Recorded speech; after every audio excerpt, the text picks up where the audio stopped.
The Toronto Maple Leafs missed out big in free agency as Brandon Montour speaks out on almost joining the Toronto Maple Leafs and giving his reasons why. And the Toronto Maple Leafs make a huge signing that's going to change the entire future of the team. We'll get into that later on this episode. Before I start, I just want to give a huge shout out to the almost 4,100 of you guys. We're trying to reach 4,500. So if you haven't subscribed yet, make sure to go down and hit that subscribe button. We'll be all off season in the next season, giving you updates from all around the league, so you're never going to want to miss another episode. But with that, let's hop straight into the first topic today, which is Brandon Montour almost joined the Leafs. Now, obviously, we've seen Brad Treliving be super active in free agency. We've seen him go out and pick up defensemen. We've seen goaltending changes. We've seen the forward group kind of change a bit as well.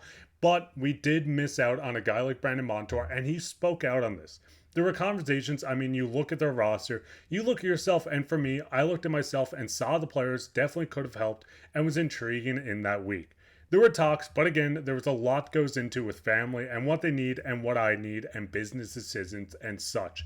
Brandon Montour, coming off a Stanley Cup championship with the Florida Panthers, hit free agency, and obviously Brad Treliving made a pitch to him, but it didn't seem to be enough. Now you do see Montour come in and continue to say, but there were definitely talks. We were excited, we thought about it, but tons of options, and obviously grateful for Seattle, and we're excited about the experience and excited to get down there and kind of get started with, you could say a new organization. So he was on OneDrive and just spoke on how the Toronto Maple Leafs were almost the team he signed with. Brandon Montour, a guy that could come in and be a top-line right-handed defenseman for the Toronto Maple Leafs, had a good season, and I mean an incredible season if you want to count the Stanley Cup as well. In 66 games, 8 goals, 25 assists for 33 points, 168 shots. He was a +1, playing just about 24 minutes time on ice. Brandon Montour, 6 foot, 30 years old, and he had 104 hits this season. Brandon Montour is known for his offensive game, but he does have sneaky underlining numbers on defense as well, and this is a guy that could have came in and arguably been the top defenseman for the Toronto Maple Leafs if he ended up joining. Now, the biggest thing with Brandon Montour, and I think the biggest reason why he did not sign with the Leafs, was the fact that the Seattle Kraken gave him $7.142 million. This was over a 7-year deal, and you can see on the bottom the expiry status is a UFA at the age of 37. The biggest things to look at this, yes, Brandon Montour could have came in. He could have been the top defenseman for the Toronto Maple Leafs. He could have came in and give the Leafs quite a few runs over the next couple of years. But signing a defenseman at the age of 30 for 7 years does get a little shaky. Yes, we brought in Chris Tanev, who is older, and we brought him in for quite a significant time as well. But $7 million tied up into a guy that's going to be 37 at the end of this deal does seem like a bit of money.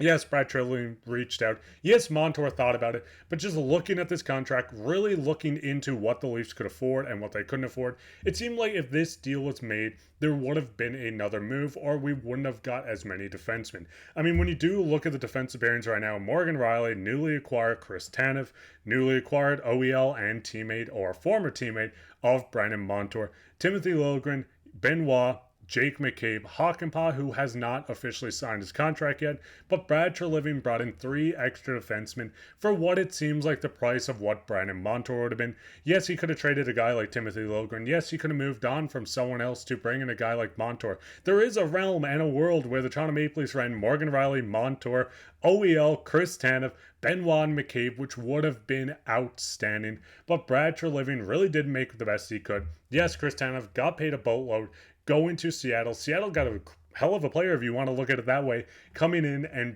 really turning around the defensive corps. But with Brandon Montour, it does seem like the Leafs were kind of outmatched. What were your guys' thoughts on this? Were you hoping the Leafs could have got Brandon Montour? Was this a guy you would have rather seen over maybe OEL, Chris Tanev, or Hakanpää? Let me know down in the comments, but we'll get straight into the second topic, which is a huge one. This is a massive ad for the Leafs. Now, obviously, we had reports coming out that, and it did happen, Wes Clark was signed by the Pittsburgh Penguins, and there was a vacancy job as the head scout for the Toronto Maple Leafs. Well, we have that filled, and it's huge. We see the Toronto Maple Leafs put out a media information hiring Mark Leach as Director of Amateur Scouting.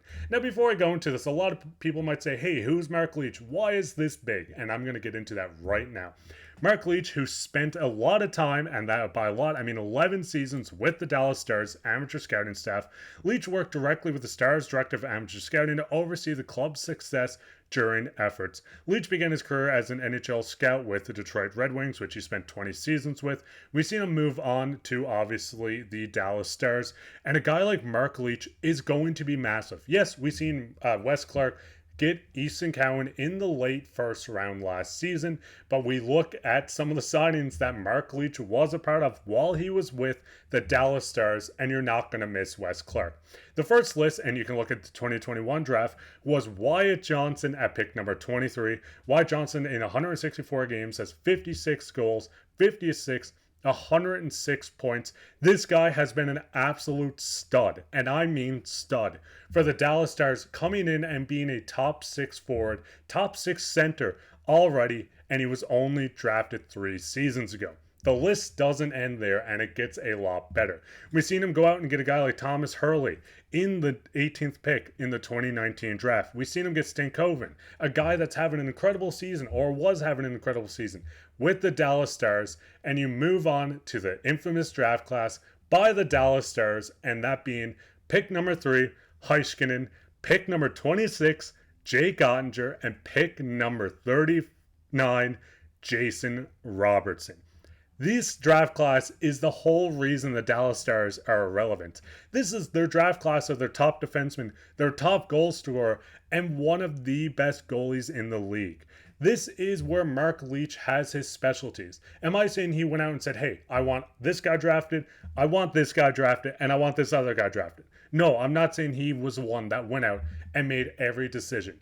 But this is a guy that was working with the head of director of amateur scouting, and he was overseeing the club's successful draft efforts. This was a guy that had his hand in the pot on every single draft pick the Dallas Stars has had over the past 11 seasons. This is a massive ad. This ad, yes, it's not going out and it's not getting an elite goaltender. This is not signing an elite winger. This is not signing an elite defenseman like Brandon Montour. But this is getting the guy that makes it so you can draft the players like we see on this list. Wyatt Johnson and Stankoven in one singular draft. Thomas Hurley in another draft at 18. And once again, the franchise cornerstones at wing, goaltending, and defenseman in one draft. This guy is legit, and it's going to be huge for the Leafs when they really start hitting on a lot of draft picks. I mean, can you picture the Leafs roster with Heiskanen, Ottinger, and Robertson all on it? Yes, we already have Nick Robertson, but Jason Robertson, a guy that's 314 points in 292 games, and a guy like Heiskanen that as a defenseman is 258 points in 425 games. Mark Leach is going to change everything in Toronto, and I want to say, get excited. It's not a hype. This guy is the real deal. What's your guys' thoughts on going out and maybe replacing Wes Clark with someone even better? What's your thoughts on him leaving Dallas? Let me know down in the comments. But speaking of comments, we'll get into everyone's favorite topic, which is comment of the day. And the comment today comes from Realistic Leafs fan, and they said, best case scenario is Robertson comes back to the third line and the second power play, but a trade involving Camp Robertson and Liljegren could be interesting. I do agree with this. This would actually free up a lot of cap space, but I do see Nick Robertson coming back. I wouldn't be surprised if Nick Robertson made it straight onto the second line to really give him a boost of confidence. Maybe we see him come out and score 30 goals. Maybe we see him consistently stay healthy in the lineup. But I think the Leafs have a lot more to work with this offseason. I think they're going to look at everything available. Maybe this is moving on from a guy like Camp Robertson and Liljegren. But what are your guys' thoughts on everything in this video? What's your thoughts on the Leafs getting the new director of scouting, which is a huge ad? What's your thoughts on missing out on Brandon Montour? Let me know down in the comments, and you could be featured on the next episode as comment today. While you're down there, leave a like, share this with your friends, make sure to hit the subscribe button. We're trying to reach 4,500, so you never want to miss another episode. But with that, I've been your host, Mark Pye, and take care.